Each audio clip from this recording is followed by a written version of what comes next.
something to my thyroid gland, so that stopped working. I'm praying that maybe it may come back because that can happen. But at the moment, I have to take medication every day for that. But, you know, I'm glad you spoke about this because some people don't think COVID is so serious.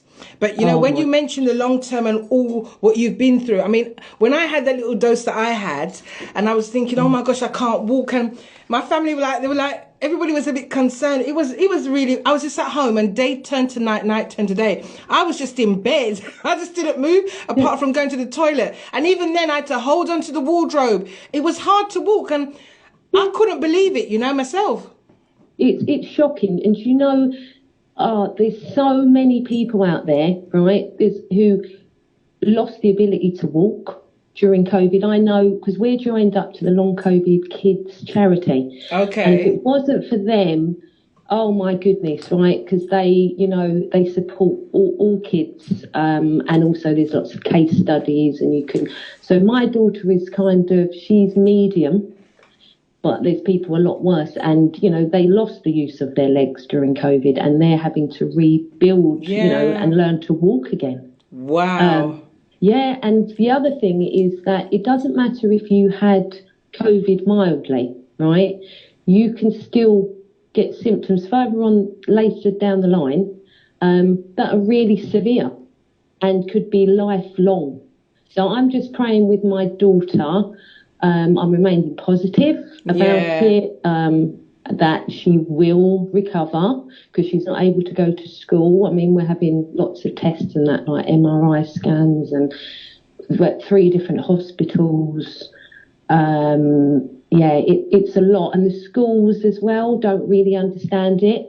And even me going in, having like a meeting with them, taking in paperwork to explain about it. And this, I mean, my daughter's obviously not the only one out there with it. There's lots of kids. They're actually calling it the parallel pandemic. Wow. Now, they're bringing, the first book has been published recently on long COVID. Even the specialists are not, you know, there's no treatment. There's no, and it's something that once, because obviously, well, you know, I'm doing a lot, a variety of different things. You're doing a lot. Something going forward, I'm going to be speaking out about. It's actually quite, concerning. And there must be a lot of parents out there maybe not understanding what's going on with their kid. Because I didn't know for ages what was happening. And I just kept like, what do you mean, you know, you've got another stomach ache? Or what do you mean you're not, you know, it was getting harder and harder for her to get into school. She was even getting into school and they're sending her home, right? Wow. You can get brain fog, can't concentrate, can't focus on things. It just depends which part of the bodies are affected. My daughters are more, it's more extreme fatigue, which is very similar to, you know, like the ME. And then she has, very frequent headaches, stomach problems, issues, hasn't had any appetite over the whole of this. Wow. Right? It's been a year. So we have to it's just like a window every day, maybe where she could eat something, a particular something. But it's a lot. And because obviously I'm in this and I'm, seeing this for myself, and there's got to be a lot of people out here with it, with the symptoms. I must admit, when I had that little dose, I didn't want to eat, and I was just drinking. So, and I took note the importance of what you drink, the fluids. So I could manage a bit of soup, and I was just making sure I drink the orange juice. You know, just trying to build myself back up slowly, but. Yeah. I must admit, it was, I mean, I know mine was only for those days, but it really whacked me out. And people that know me, touch would know that I never really get colds and stuff like that. It's very rare. That's the first dose I've had in nearly 2 years. So that one really, really knocked me. But talking about daughters, I just want to mention this because you've got another daughter who does singing. Yeah. Yeah. What's her name? Her name is Laura. Laws Versace. That's it, Laws Versace, right. So, because I've seen her once at, I think it was All Girls Rock, but she reminds me a lot of my daughter. And the reason I say this is because a lot of people now are getting their Instagram and Facebook sometimes hacked. Oh, I've had mine done. Yeah, and you had yours done. And I remember your daughter, she came, because you know our children are very protective over us. Your daughter came on there and she was ranting about it. She's going, whoever's doing this, she went, whoever's doing this, my mum's had this account for a long time, and she went to town. And I just thought, oh my God, she sounds just like what my daughter would have done, you know. And I was like, really proud of her. Yeah. So how many kids have you got? Two. So Yes. both girls or? No, boy and a girl. So I call my son the bodyguard. He's 25, and then my daughter's 28.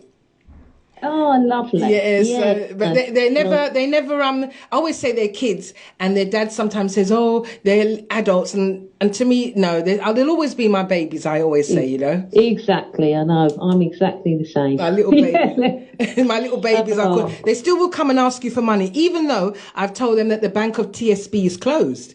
Yeah. I did say, I say to them, and I keep whizzing them off now to their dad. Go away. You know, because I don't understand it. It's like they'll save their money and spend yours. I don't know if that happens to you, but yeah, they've got the right idea though. Like I know, I just can't. But what I've looked at on your Instagram page, it says you're a life coach as well. Yes. As well as a community activist. So just explain about the life coach.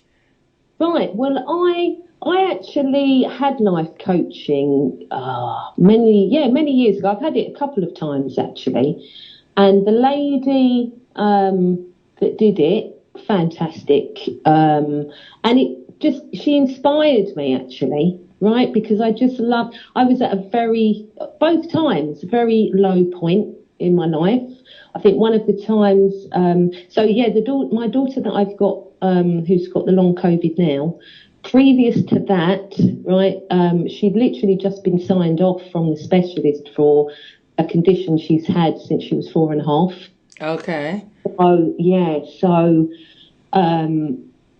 at that point I was struggling a lot. She was brilliant, the life coach. Her name's Maureen.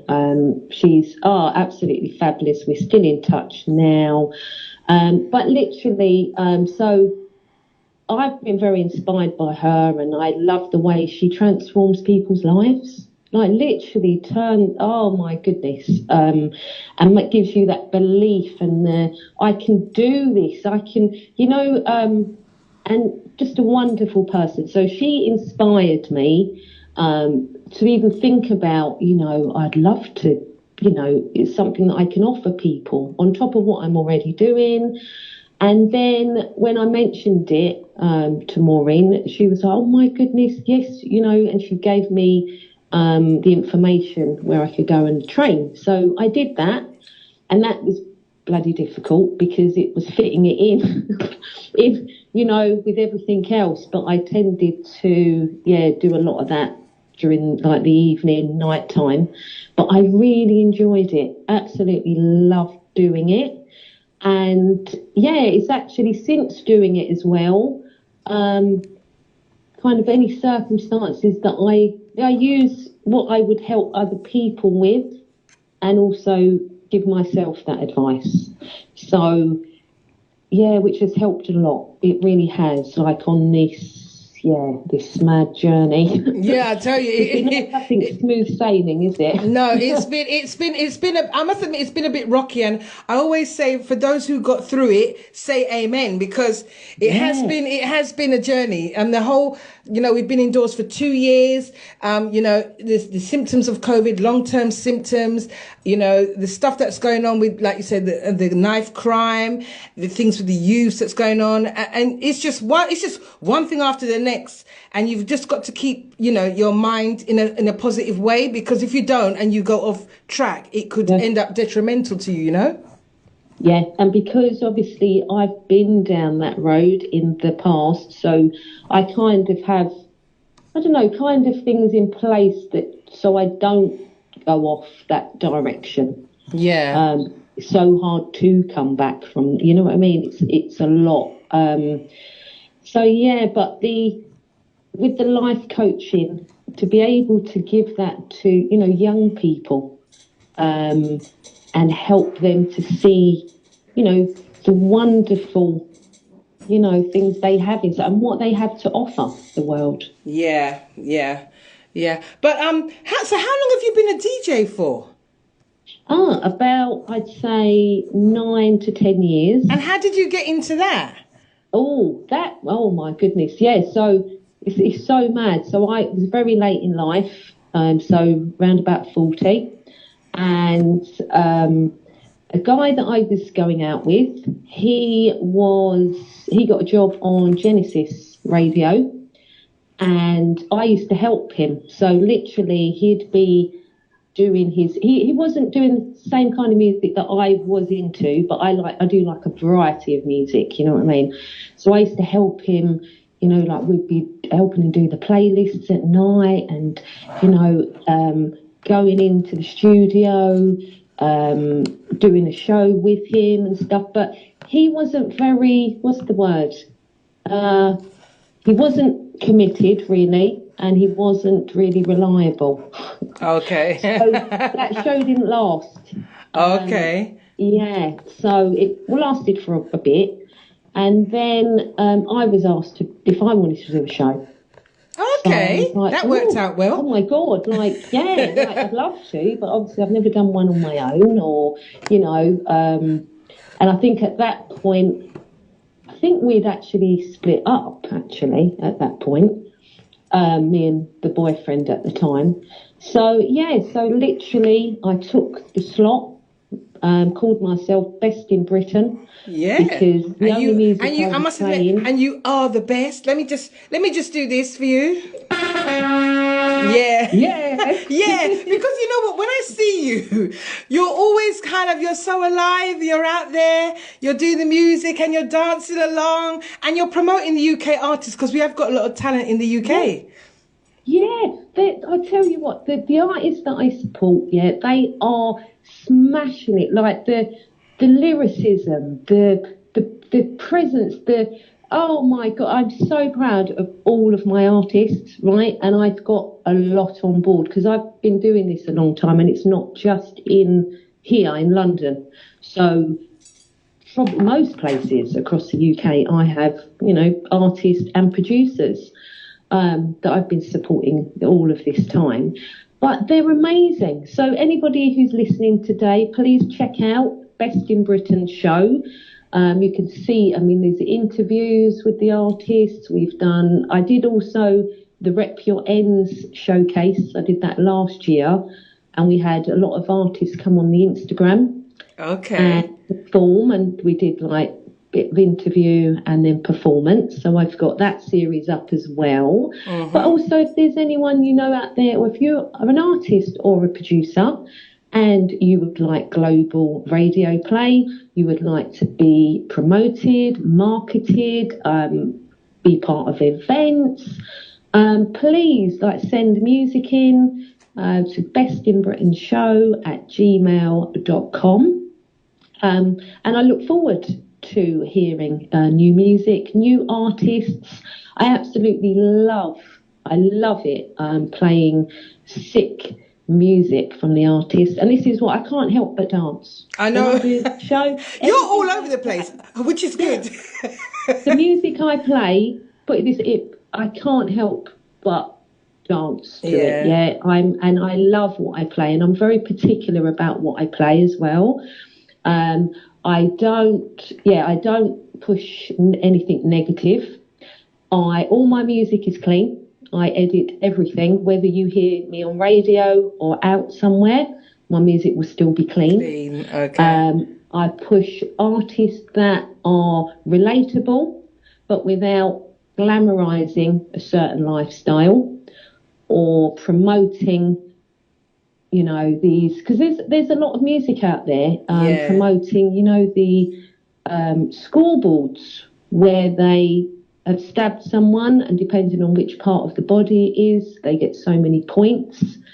We've got lots of beef escalations from certain music that is being put out there. Yeah, I was just about to ask you that, actually. I mean, you know, some people are saying that drill music and certain music is making the youth, you know, do crime. Do you believe in that? Or do you think that's the case? Like, what it is, right? So drill music came from Chicago, right?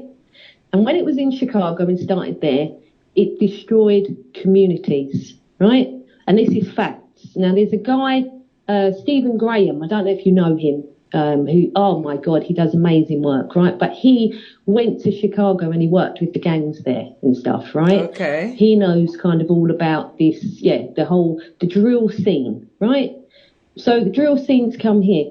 It is not just that, but that is helping to destroy our communities, right? The record labels are pushing the demise of our community and the killing of our young people, right? There needs to be some kind of quality control going on, right? Within the music, this is something else that, you know, they need to be made accountable. The record labels, the mainstream radio stations. If you listen to what they're promoting, even the school run, it's absolutely shocking. Yeah, I must admit, I've listened even to Capital Radio. I heard some song and I thought that's a bit, you know. Yes, and the thing is, this is people's lives. Do you know what I mean? You've got rappers out here, right, starting beefs in their music, but they're all right because they don't live in the ends anymore. They've got a nice mansion or whatever they've got, but these beefs are spilling into our communities. Our people are getting killed because of all this, right? So at what point is anyone going to take any responsibility?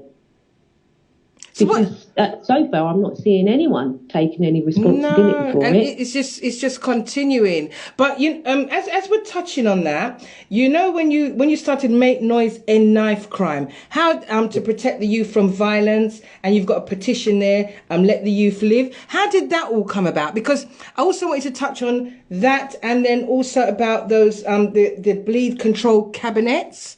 So how was the Let the Youth Live start first, and then the bleed control cabinets? What was the first one out of those two? Let the Youth Live or the bleed control cabinet? Yeah, how did you start the Let the Youth Live first, and then the bleed control cabinets came out after? Right. So literally so Let the Youth Live was started, it was something my daughter had come up with the name, right? Okay. We had her boyfriend was stabbed around about this time, so around 2017. Thankfully he survived. A good friend of mine, his grandson was stabbed and died on New Year's Eve around about that time. And I set up Let the Youth Live with the intention to look at solutions to keeping the youth alive, because it was just, even like back then, we're saying enough is enough, you know, this is so bad, you know, and here we are now, and it's even worse now. But round about that time as well, I was part of Your City Says No. I don't know if you remember that. So Your City Says No to Serious Youth Violence. And what we did, we connected with 53, and I'm so proud of this actually, 53 towns and cities across the whole of the UK, right? And we all came out on the same day, same time, and we did like a march, then we had speakers and speaking out. But yeah, we stood up and we said, we've had enough, right? Yeah. Something's got to change. We did all that, but we didn't get any change, right? We did it though, but I was so amazed that we actually could get 53 towns and cities together to stand up, and also realise that what we've got happening here, everyone's got this in all of their towns, in all of their cities, right? This is not just us, but we're like one of the top worst. So London, Birmingham, Manchester are, oh my God, right? We need serious law change, and we need it ASAP. Right. So yeah, because I saw that you went to Downing Street as well. A group of you went. We do that as well. So where I work with so many different people, because in variety of, there's some organisations, we've got individuals. I work with a lot of bereaved, mums, aunties, nans. I work with anyone who wants. We need change, and we have to get it soon. This year, I prioritised that we've got to get action.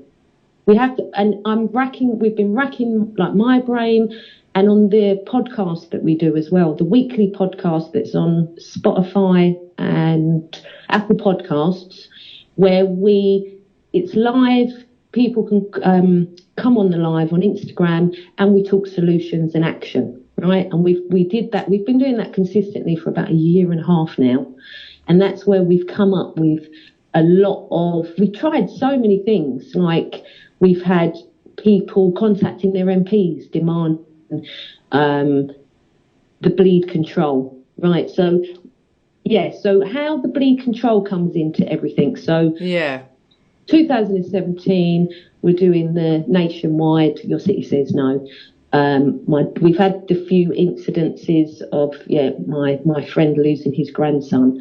I start looking around, seeing all these videos being posted back then. This was another big, huge problem of the last moments of young people bleeding out on the street, not making it to the hospital, right? We're just seeing these viral videos, right? We got parents who are, the first they hear and see of their child's death is on a viral video. So I'm thinking, they're not making it to the hospital. Why are they literally just bleeding out on the street, right? Why can't we do something? Why are they not making it? So where I was doing the campaign, the nationwide campaign, I came across Lynn Baird from the Daniel Baird Foundation, who had lost her son tragically. He was stabbed once in the chest around 2017 outside a pub, hospital round the corner. He didn't make it. Now, Lynn was like, hang on, he's perfectly fit and healthy. He's young.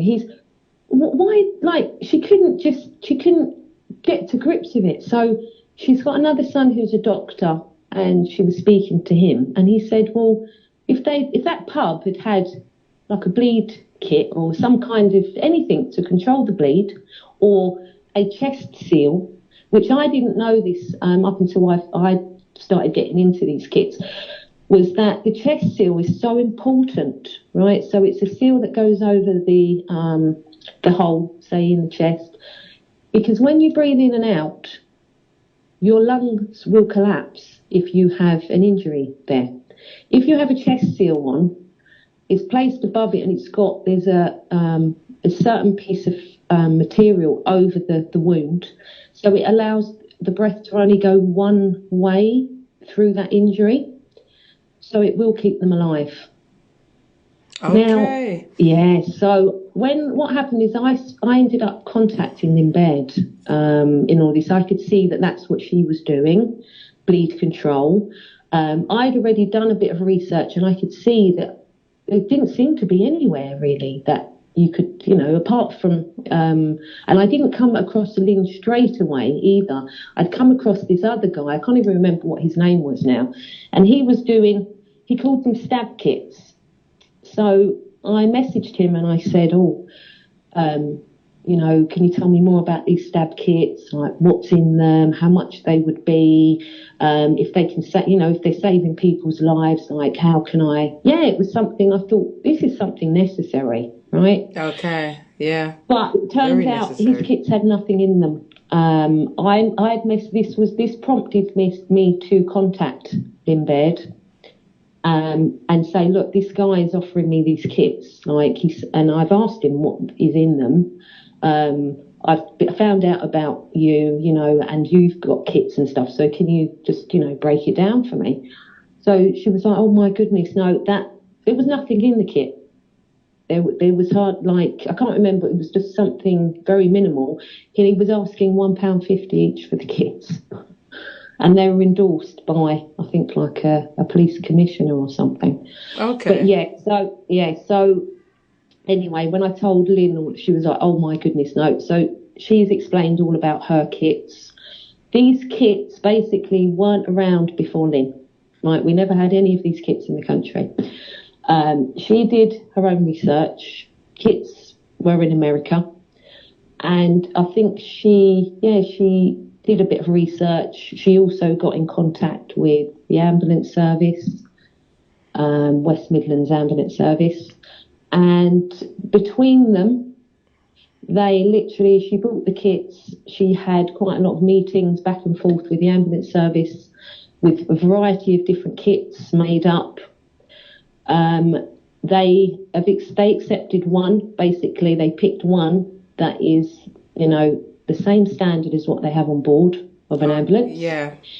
And also one that they will log on their system. Now, this is the only kit there is. There is now, further down the line, all these years on, there is other kits dotted place, people do. But the ones on this campaign that we push and we are putting into the communities everywhere, they are fully authorised by the ambulance service. They are military grade, so they're the best possible equipment, to be used on anybody. So if that is your family or your friend or somebody you want, the right equipment where possible, right? And it needs to be out there. It needs to be law, right? It should be law for all public buildings. We are working on that, getting that law in. Okay. Along with the FIB law, because that's not even in yet. Even though you can see, Tesco's Express, they're brilliant. They're putting DFIBs in all of their branches. And you see, if some people wouldn't know that there are these kits and these kits are around. Yeah, well, ours they're all on. If we'll put it this way, you ring 999, all our kits are on there. Right, so say you needed one, all you've got to do is ring 99 and they'll go, but we actually we have window stickers as well for the shops where we put them in. We back up the kits and the cabinets by doing community training as well, even though the kits are very simple to use. Yeah. The ambulance service can talk you through what to do, but it's very handy to know what you could use if there isn't a kit, because right now we haven't got enough kits out here. London are very behind. Okay. So can you explain what we could use then in case that happened and we got into that situation and we needed to help someone? What would we use? Right, well, it will be whatever's to hand. Now, the other thing you've got to remember and why it's so important, why we need to get these kits out, right? Because we want the kits out because you know what it's like in an emergency, right? When something happens and you're in the midst of it and you're right there, so a lot of people freeze. A lot of people don't know what to do. Right? So the ideal thing is we get these kits out. But if not, then it would be just to use something clean that you have, whether it's a T-shirt, whether it's, even the guy on the train said, even if it was your sock, right? But obviously, that's not what we want to be doing, right? We want these kits on every single street. Mm-hmm. We need at least, put it this way, they need to be 5 minutes apart, right? From where each one is, 5 minutes away, right? And the reason that is because people can bleed out in 3 to 5 minutes. Right, and it's not just from stabbing, road traffic accidents, right? Workplace accidents, domestic violence, right? You need these indoors. I've got one at home, right? People need them in their car, right? It's not just, if someone gets stabbed, we can, right? This is a safety matter. And the government, this should already be law, right? They know about these kits. They know, right? They should be law. But until that happens, We need people in the community, right? If you haven't got these kits, you need to get them. And whether that is, I don't know, clubbing up with, with your neighbour, right? This is what happened in Birmingham. People are like putting money together with their neighbours and going, right, my local shop's got one of them, right? Because even this whole campaign, right, of the bleed control, this is like, for the big issues that we've got for the young people, right, and what's going on our streets. This isn't let's do this bleed control and then everything's going to be fine. Mm-hmm. No, this is just while we're trying to sort what the hell is going on out here and we get action, let's try and keep some of our people alive right now, right now. It's so important. This is people's lives. So how many stories are we going to keep reading? Yeah. Right? They didn't make it to hospital. They bled on the floor. They bled out, right?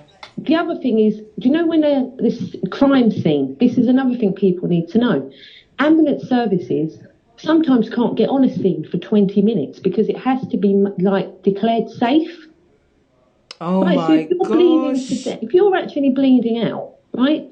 Who's actually going to be helping you? So the police would be first on the scene. Now, we've got some police forces that have got these kits, right? They actually did a rollout at least 3 years ago. It was on the news, the City of London Police, right? And in the first week, they saved someone's life. And they also put some in the City of London, a few bars and clubs as well. Yeah. But it didn't really progress. It just stayed the camp. You know what I mean? But in the last year, we've actually, Highbury and Islington have put quite a few cabinets and kits. I think we're going to a launch next week in Hackney of more cabinets. The very first cabinet I put into East Dulwich, and that was a year ago. The Peckham cabinet that went in, I saw. I've been fighting for a year. I know. I saw that. I couldn't believe it. And you know what? I saw the article when it said the newspaper. When the newspaper seemed to have gotten involved, then they seemed to, be willing. Yeah. It's a miracle. Yeah. Oh my God! And I can't believe you tirelessly fought for that. Yeah, but oh my goodness, the thing is, that was paid for. That was like that should have been the second Southwark Community Cabinet a year ago, right? Wow. But I tried to remain calm about it all, right, and focus. So what I did in the meantime, right, because the other thing that happened, so around about that time, I was told that the council have actually raised a load of money for me to actually head a project for Lambeth and Southwark. Okay. And that is all happening from now, right? So it's taken a year, but thankfully we're here. But luckily, what I decided to do over the last year was just try and raise my own money with help of friends, and also Lynn Baird, who has given me quite a few kits as well to put out into the community. She actually donated the cabinet for East Dulwich for our contribution that we give to the community. How much does a cabinet cost? Right, the cabinets are £600. Okay. They can store up to 4 bleed control kits, but you would get one with the actual cabinet. What's brilliant with the cabinet is they are accessible 24 hours a day. Whereas the mobile kits, if you have them in shops, it's only when the shops are open that people can access them. Yeah. So ideally, 24-hour shops are really good. So what I did was I've been kind of systematically keeping going, putting the mobile kits into Peckham. So I have put, I think, 4 into Peckham so far, and then the cabinet, but we still need more. I mean, my neighbours, because I'm right on Peckham, East Dulwich, border of Peckham, and even my neighbours here, they're like, no, we need 3 cabinets at least for Peckham. And that was the other thing that was awful that happened in between this year, right? So waiting to get the cabinet up, and also get the money in so that I can start rolling these out and the cabinets into Lambeth and Southwark, right? I mean, Brixton, I can't wait to get into Brixton and start. They haven't got any. They haven't got no cabinets in Brixton. Oh, sorry? They haven't got no cabinets in Brixton. Yes. No kids. No, this is what I'm saying. So oh my goodness. The list that I've got, right, that I've been putting in, but look, I haven't got any money. Is there any in Stockwell? No. This is what I'm saying. Because those areas, they do need, yeah.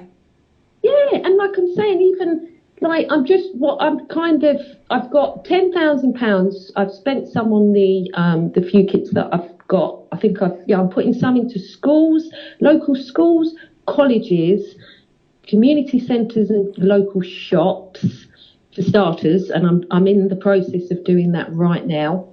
We've got 2 cabinets that are going into, I think we've got one for the Brandon estate, and that's going to be our first estate one.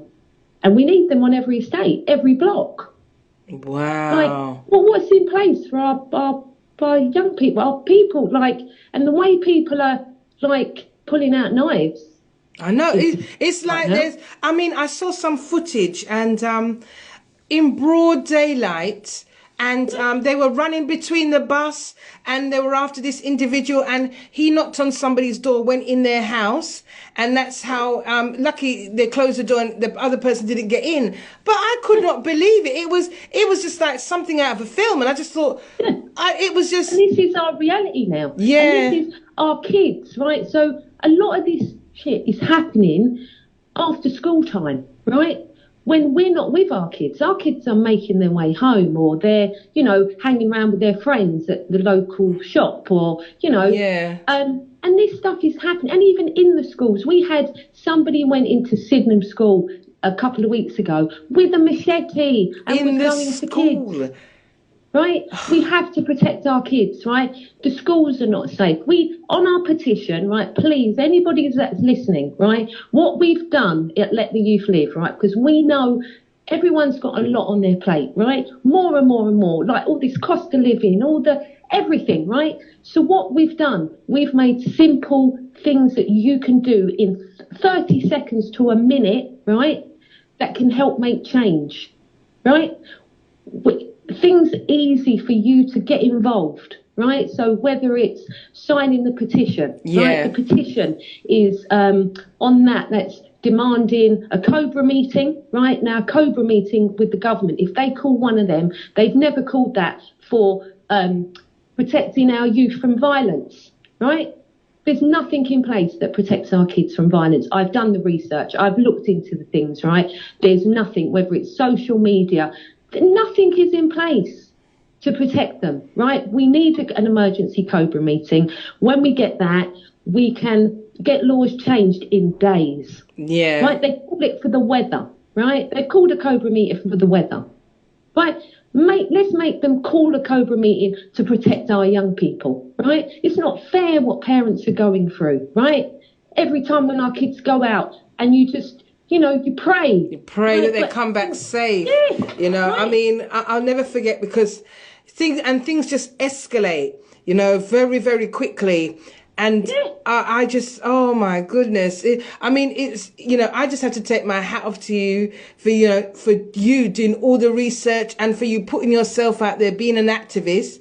And, I couldn't believe when I read it took nearly a year to get a cabinet, into Peckham, a whole year. Yeah. And you had patience, diligence. I probably would have went off my head, but at least you made it. But that's why I celebrated on the day. I'm like, yeah.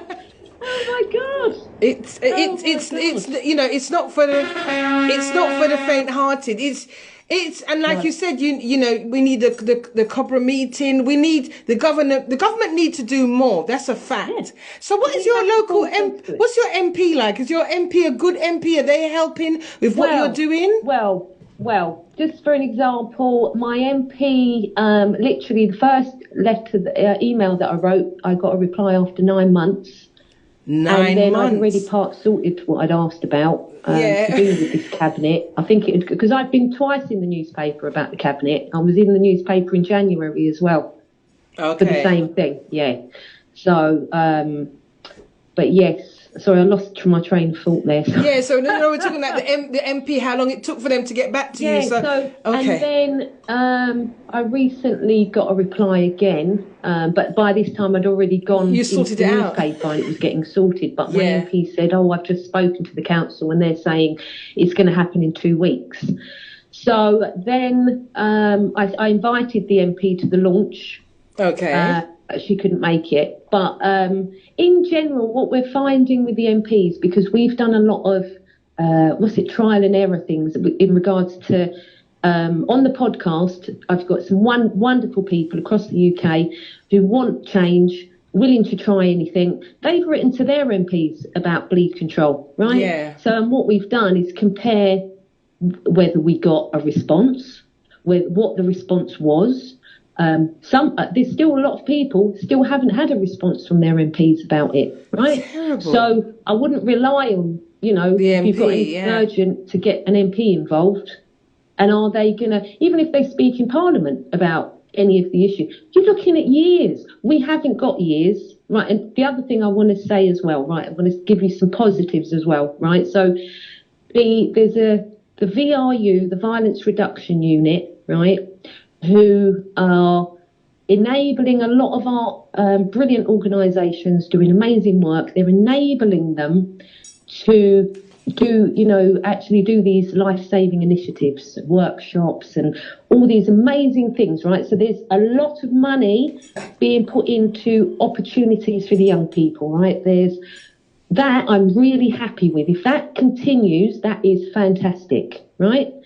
But our issues, that the other side is, our youth are not safe to go to these activities or go into places because they're getting ambushed on the way, right? They're getting G-checked, even crossing the road, right? We've got kids losing their lives, test riding their cycle round the block, their new bicycle, and just because they live in a certain area, they're getting murdered, right? Yeah. We have to come together, right? Yeah. Put it this way, the people who know, right? I don't even have to break it down to the people that know out there. Right? Whether you think our children are safe out there, right? Because from my perspective, they're not safe in parks. They're not safe in care. This is another thing. Our kids are being preyed on out here, right? We have to protect our children, right? They're being groomed. The things, the missing kids, that's another thing. Like, how many more missing kids are we going to see, right? That's all county lines where they're being groomed to go and sell drugs, but it's what they're witnessing when they're there. It's the assaults and the abuse that they have when it is shocking, right? So please, if there's anyone listening out there who wants to make change, wants things to be different, right? Please follow us on Let the Youth Live, right? Sign the petitions. We've got a community cabinet GoFundMe that's been going for 2 years, right? If you don't want to get involved in that, raise some money to get a bleed control kit for your street, for your local shops, right? Yeah. So at least something happens, catastrophic blood loss, right? They could be saved. Now, we are saving lives with these kits, right? That's good. There's been loads of lives saved. There was a triple stabbing in Birmingham and they were saved. We had a guy who fell off a roof and he had impaled himself and on a spike. His life was saved. A 15-year-old at school at Wolverhampton, he was saved. And they'd ambushed him outside school. But that week, a bleed control kit had just been put into the school and they had just got training. Wow. But they should be everywhere. Yeah. So So there's many people. If people go on to Make Noise End Knife Crime, and also let the youth live. If they go onto social media, they can see the GoFund pages and all the information. So you can help. There are things that you can do. Because I'm going to find out if there's any bleed kits in my area in the borough of Sutton. Sutton, I think you got a cabinet not that long ago. A beautiful couple. Oh my God, they raised the fund. I'm sure they put one in Sutton. I'm going to I'll dig that out for you and I'll send you the link. Yeah. Yeah, because I'd love to know. Put one in Croydon. Okay, and there's one in Croydon. Oh, that's good. Yeah. So they did amazing, and I mean they're a couple who lost their son many years ago to a stabbing, and this is what we're finding as well is a lot of bereaved families, raise fundraising. They're on all these marches, because they don't want people to go through what they went through, and will forever be going through. They amaze me, inspire me, but we need people, the community who haven't lost yet to get involved. We're not in that grief. It must be horrific, and it's not right for parents, and carers, and and this has to change. I'm determined we will make change. And then the other thing, you have made change. Everything is like how it is because it's the way it's been set up. This is the system, right? Every part of that system is making what's happening happen now, right? But we can change that system. Even though no one tells you that we can change that system. Yeah. And how we do that is we attack each part of the system together, right? Now we've made a start on this, and we are doing that. We're looking for law changes. Yes, right? Yeah. So I'm working with so many people, but there's an amazing group of young people in Brighton, all having been groomed and in county lines, right? They are an anonymous group. They're called Pattern Up, right? But they do artwork that is bringing awareness and also hoping to end child exploitation. And they've brought out they've got a petition going as well. So that's up on our page as well. And that is specific to protecting young people from being exploited.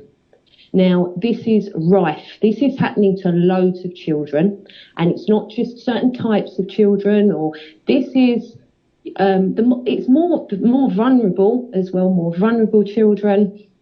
But it's about protecting them. But there is no actual law in place that is specific to children and what's happening to them, right? So we have to get that, right?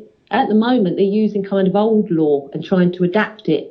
But this is new times. Yeah, new times call for new laws. But it's the youth. It's just so sad what is happening, they're not safe. You've got people trying to groom them and then want them to peddle drugs. And, it's a sad state of affairs that children are just not children anymore. It's really disheartening to your soul, It's horrible. It's really horrible. And sometimes I think, there's some people can't have children. And I'm thinking to myself, you know what? I don't know if people even want to bring children into this world, because I've heard some people say they really don't, because it's a mess. Yeah. And this is the thing, and it's not looking like it's getting any better. It's getting There's just worse. More and more added to it. So that's not going to help, is it? You know what I mean? People, like families aren't able to eat. You know what I mean? It's a catalogue of things. Because even I was watching the news yesterday. I don't watch it often, but I watched it yesterday, and there was I can't remember the lady, some lady from the department. I always say the non-education, and she was saying that they're going into the schools and buying out at the chicken shops. Buying chicken and chips for them and grooming them and getting them to push the drugs. And I just thought, oh my God, our children are not safe at all. The other thing, they rob them, right? But they don't know that they're being robbed by the groomer. And the other thing groomers do, right? they will send them to school, right, with weapons and drugs, knowing that when they get caught, they will be kicked out of school, right? Straight into their hands. Yeah. But it is when you actually deep and you find out exactly what's going on, right? It's frightening, right? And you know that you would have to try and do something, right? We have to stop exclusions. And I must say, the Violence Reduction Unit, and I went to a conference this year, right? It was the first ever Violence Reduction conference, and met some amazing people who are doing exceptional work out there. But, oh God, I've lost my train of thought again. Yeah, but you said, you went to the conference, and the Violence Reduction Unit is doing really good work out there in the community. But there's just so much. There's just so much, but there's a lot. You should join us one time on the podcast, and then you'll see, like, because we have so many people come on, and it's just real talk like we are today. Yeah. Solutions. Who wants to get on with this? Like where we're kind of at now is because we've got all the things, the petitions in place. We've got the GoFundMe, but we just need more signatures, more donations into it, But action, right? So yeah, drastic action. What will get the government's attention to get this Cobra meeting? Now, obviously, we've got all these oil and the climate people doing a variety of stuff, sticking themselves, but they're actually affecting normal people when they're doing that, right? I don't want to do that. It's so urgent. We need that Cobra meeting, right? ASAP. So if anyone's listening, got any ideas what we can do to get attention, right? We tried the Make Noise and Knife Crime as well. I quickly mentioned about that. Now, my friend came up with that idea, Christella, when we were doing the podcast, and she said, why don't we, right, go on our doorsteps like we clapped for the NHS, right, and we go on our doorstep and we make the much noise as we can make, right, make noise, let's end knife crime, right, let's do it for the people, the young people we've lost to knife crime. Let's do it for the ones who are still fighting to stay alive, right? The ones who are trapped in all of this, right? So we've had 2 attempts at this. I'm bringing it back, right? Oh, so let me know. Let me know when you are, because we'd like to get involved with Empire Radio as well. So yes, brilliant, right? So this time, because my neighbours were brilliant, right? I love my neighbours. They all came out, right? Because they've had enough. We've all had enough of it, right? Yeah. And all we asked the people, we did it, just come out on your doorstep, couple of minutes, right? Because we know everyone's busy. We know everyone's stressed. We know everyone's got, lots on their plate, right? Something like that. Imagine if we got everyone out. Yeah, I think we've got to work on this and get everyone out, because it is a big problem. Our children are not safe. It's a big issue. We need to come out, and do what we can do. Yeah, well, I'm definitely going back to it, right? I've got to get this lot of bleed control kits out that I've actually got here. And then I'm going to buy myself, one of them portable speakers and mics. Yes. And I'm starting so I can get everyone out round my way. Yeah. Well, I will try and do the same where I am, and I'm sure we can all. We've got it. What we're going to do, we're going to. I'll talk more with you off air about it, but we're going to plan it strategically, and we're going to make sure everybody gets out. We'll have in the papers. Yeah. We need to make sure everybody comes out, because enough is enough of this. Something needs to be done. It's urgent. I'm at now. Yeah. The government, everything, put it this way, in 8 to 10 years, things will be definitely a lot better, right? Just leaving what's in place at the moment, if the funding keeps going, right? And I know that this will happen, because what the government are actually following right now, right, they are copying what Glasgow did years ago, right? And I've written all about this. So I've got a 4-part series knife crime breakdown, right, that I've done. I did it because it was so long. The guy that I've been working with, Jeff from Force Necessary UK, we made it into 4 parts, and there's actually going to be another one where I break down all about stop and search as well, because there's a big misconception with this. Yeah, there's so much. I definitely haven't got time to break down everything today. No, you're gonna have to come back on the show again. But what we're gonna do is, as you said, you've got to sort the bleed kits out. Because, like, you know, some people don't even know that their bleed kits are out there and they exist and where they're positioned. So where they are in your area. And if you haven't got one in the area, maybe you can, speak to your neighbors and raise some money to get one in your area. So this is what people can do. If people actually donate to the GoFundMe, because that's been quite a struggle. You know, like, I've been doing that for 2 years. I have raised 385 quid, but, you know, we've got a lot of cabinets and kits to get out.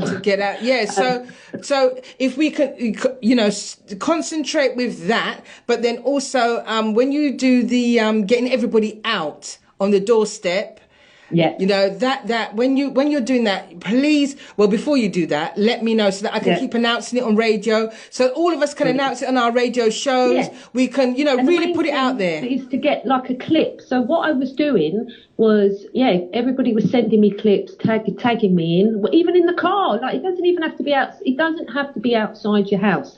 We had people beeping in their car, right? Yeah. But all at the same time. Yes. So the thing, what we want, the outcome is, if we do get this to where it needs to get, we're demanding a Cobra. And when we get that Cobra, we've already got what it is down, what needs to change. And we're looking at even down to paedophile law, right? Child killers, right? There's so much, but in the Cobra meeting, we can put all that forward, right? And it's all about law change, protecting our children, because they're the most important. And they're children are the future. On us. The youth are depending on us. Right, yeah. Well, for those who have just joined this show, and we're coming to the end of the interview with DJ Sweetly Official. You can find her on social media. Also, Make Noise End Knife Crime and Let the Youth Live. So if you go into social media, you will find those pages. You can contribute to sign the petitions, contribute to the GoFund page. There are things that we can all do in our community to, make people aware and let people know about the bleed kits, because you never know, one day you may need to use them.